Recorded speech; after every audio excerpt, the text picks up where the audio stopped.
Good morning, everyone. Hope you're having a good day. Today, we're going to talk about how I lost over $4.8 million in opportunities. Actually, it was about two or three opportunities that equaled $4.8 million in commercial loans and business loans that I was working on for clients. And I lost them.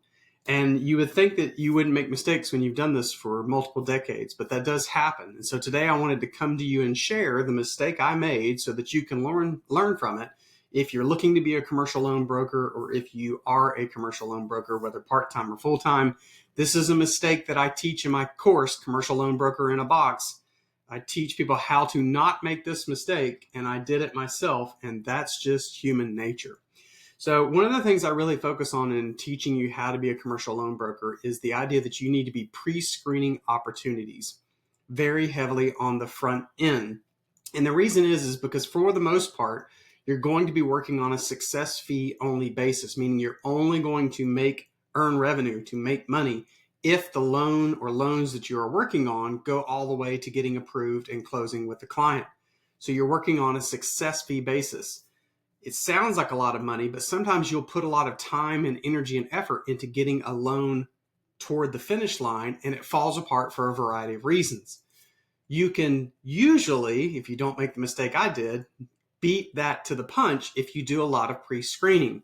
And so in my course, Commercial Loan Broker in a Box, I have an entire lesson on the exact pre-screening questions I use.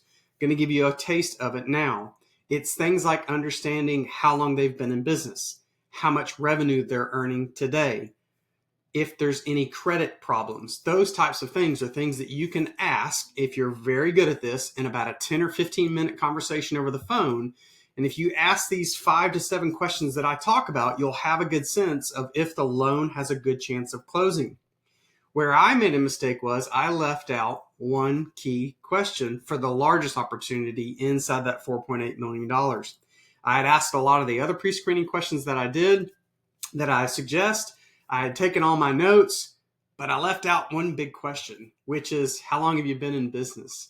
Now, when you're a brand new business loans are hard to get because what a lender is focused on is the concept of repayment. That is the main thing lenders focus on.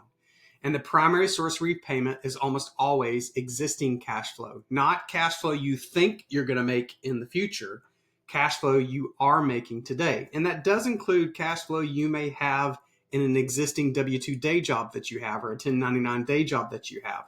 But if your business is brand new, there's no cash flow whatsoever. And so a lender doesn't see that as a very easy way to get repaid. That's why loans for startups or brand new businesses, business loans for startups or brand new businesses are very tough to get. Usually, if you can get one approved, it's because the lender is looking at you and the income you already have coming in. They're not going to be willing to look at projections of income you think you're going to make. So that's really, really a big thing. By the way, in that instance, that's when you usually need to raise capital by giving away equity to investors, which I also help people with because of my startup background. So the mistake I made that I'm telling you not to make is to pre-screen your potential borrowers, your prospects heavily. Don't spend too much time with them if you think the deal doesn't have a lot of chance of closing. And one of the biggest things to understand is, where are they today? If it's a brand new business idea, it's not impossible, but it's going to be a huge uphill climb to get a business loan approved for them. And in that instance, you probably want to take them another route. So pre-screen heavily and make sure that you're using that time to determine if you think the loan is viable in the first place or not. Hope that helps. Talk to you soon.